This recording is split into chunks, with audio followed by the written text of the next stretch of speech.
आलू की भरपूर और मयारी पैदावार के लिए खादों का मतवाजन इस्तेमाल करें। खादों से मुकम्मल इस्तेफादा के लिए इनका इस्तेमाल 4 बुनियादी असूलों यानी सही खाद का इंतखाब, सही मिकदार और सही वक्त के साथ साथ सही तरीका इस्तेमाल के मुताबिक करें। खादों का इस्तेमाल तज्जिया जमीन के मुताबिक करें।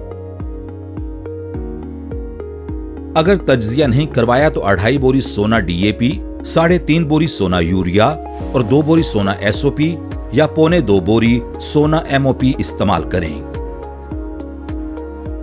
तमाम सोना DAP, सोना SOP या MOP और 1.5 बोरी सोना यूरिया बवक्त बवाई, जबकि 1 बोरी सोना यूरिया उगाव के 30 दिन बाद और 1 बोरी सोना यूरिया उगाव के 60 दिन बाद आपाशी के साथ डालें।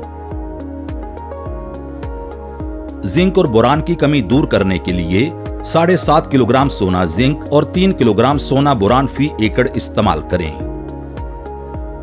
आलू की फसल में खादों के इस्तेमाल के मुतालिक मजीद मालूमात और रहनुमाई के लिए मुफ्त हेल्पलाइन 0800-00332 पर राब्ता करें या FFC की वेबसाइट पर काश्तकार डेस्क मुलाहिजा करें।